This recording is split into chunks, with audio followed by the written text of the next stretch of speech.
Hi everyone, welcome to एवरियल education में आपका स्वागत है। तो आप यहाँ पर देख सकते हैं चित्र में सी जिनपिंग है, जिनका अभी थर्ड टर्म चालू हो चुका है। आप यहाँ पर देख सकते हैं कि थर्ड टर्म के लिए फिर चुने गए हैं। ओके, राष्ट्रपति चुनाव, राष्ट्रपति जो चाइना में होता है वहाँ का जो मेन लीडर होता है, ठीक है, या फिर बड़े पद हैं।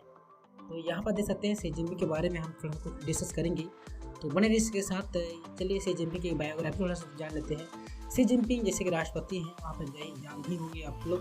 तो सी जिनपिंग का जो जन्म है 15 जून 1953 में हुआ था, बीजिंग में हुआ था, चीन में हुआ था। उनके जो पिता हैं सी झोंगकसुंग के राजनेता थे, जिन्होंने कभी चीन के उप प्रधानमंत्री के रूप में कार्य किया।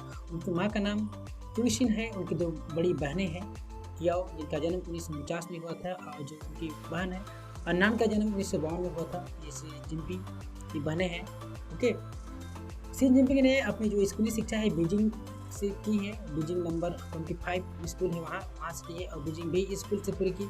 अपनी स्कूली शिक्षा पूरी करने के बाद उन्होंने बीजिंग में सिंघुआ जो विश्वविद्यालय है, या फिर सिंघुआ यूनिवर्सिटी में, वहाँ से अपनी जो केमिकल इंजीनियरिंग है वहाँ से उन्होंने इसमें ग्रेजुएशन किया हुआ है।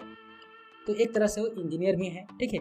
अगर इसमें व्यक्तिगत जीवन को देखोगे इसका सी जिनपिंग के, तो यह पता चलेगा कि सी जिनपिंग की जो पहली शादी हुई थी 1980 के दशक के शुरुआत में हुई थी, जो यूके में चीन के जो राजदूत थे के हुआ की बेटी के लिंगलिंग से हुई थी। लेकिन कुछ ही सालों में उनका जो तलाक हो गया था। 1987 में सी ने प्रमुख चीनी लोक गायक पेंग लिवान से शादी की थी। उनकी एक बेटी है जिसका नाम सी मिंगजे है, जिसने 2015 में हार्वर्ड यूनिवर्सिटी से साइकोलॉजी में अपना ग्रेजुएशन किया हुआ है। ओके, तो ये तो रहा सी जिनपिंग के लाइफ के बारे में एक थोड़ा सा बायोग्राफी। तो चलिए अगले लेसन देखते हैं कि अभी सी जिनपिंग न्यूज़ में क्यों बना हुआ है। सी जिनपिंग अभी न्यूज़ में इसलिए बना हुआ है क्योंकि अभी हम देखे होंगे कि वहाँ राष्ट्रपति या फिर वहाँ के जो लीडर हैं उन्होंने सी जिनपिंग को दोबारा प्रेसिडेंट के रूप में चुन ले गया है, ठीक है। तो सी जिनपिंग के तीसरी बार चीन के राष्ट्रपति बनने के साथ ही जो वहाँ का 4 दशक तक जो पुराना नियम था, ठीक है, उसको दरकिनार कर दिया गया है। दरअसल चीन में 1982 में सर्वोच्च पद पर 10 साल के कार्यकाल का नियम बनाया गया था कि जो भी लीडर आएगा वो 10 साल तक ही राष्ट्रपति बनाया गया।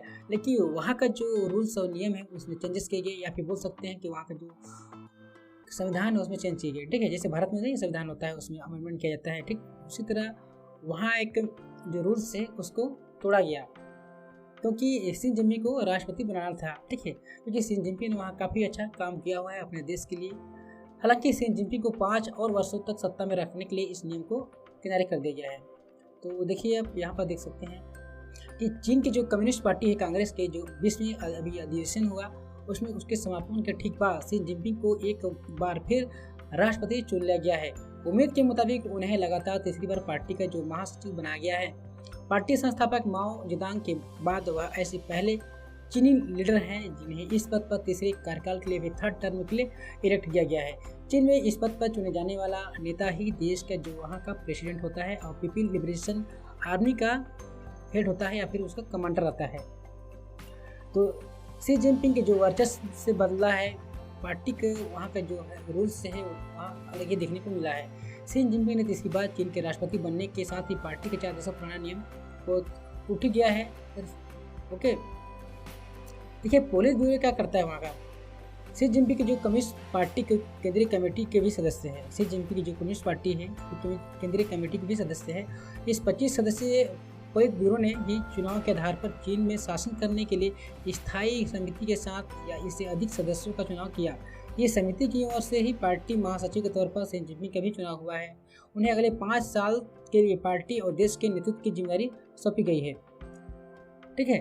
पोलित ब्यूरो गायब रह कई अहम नेताओं के नाम। देखिए पोलित ब्यूरो में बहुत सारे लोग नामांकन किए थे या फिर अपना नॉमिनेशन दिए थे, लेकिन उनमें से बहुत सारे जो लोग हैं वहाँ के जो लीडरशिप हैं उनका जो नाम है वो गायब थे, ठीक है। तो आप यहाँ पर देख सकते हैं इसको, इसका नाम नहीं ले रहा हूँ। तो सी जिनपिंग का नाम अब नया रिकॉर्ड जुड़ चुका है कि सी जिनपिंग इस साल सीबीएसई प्रमुख और राष्ट्रपति के तौर पर अपना 10 साल का कार्यकाल पूरा कर रहे हैं। पार्टी संस्थापक माओ सेतुंग के बाद पहले चीनी नेता बन गए हैं, ठीक है। तो इसका मतलब ये है कि माओ जेदांग की तरह ही वो अपना जो जीवन है जीने वाले हैं, या फिर उसी की तरह सत्ता या फिर शासन चलाने वाले हैं अपने आने वाले दिनों में। तो सी जिनपिंग को देखिए ये बहुत बड़ा इन्होंने कदम उठाया है चीन के लोगों ने, जो क्योंकि चीन एक ऐसा राष्ट्र है जो अभी इकोनॉमी उनका अभी बढ़ रहा है, या फिर ट्रेड में देखो या फिर जो भी देखो, ठीक है, या फिर टेक्नोलॉजी में देखो, चीन बहुत तेज़ी से ग्रो कर रहा है। तो चाहिए कि चीन में लोग चाहते हैं कि शी जिनपिंग कुछ अच्छा करे और करे, ठीक है, चीन के लिए बेहतर कर ही रहा है, इसीलिए लोग चाहते हैं कि वो सत्ता में बने रहें, इसीलिए वहाँ का जो रूल्स कानून है उनको दरकिनार कर दिए हैं।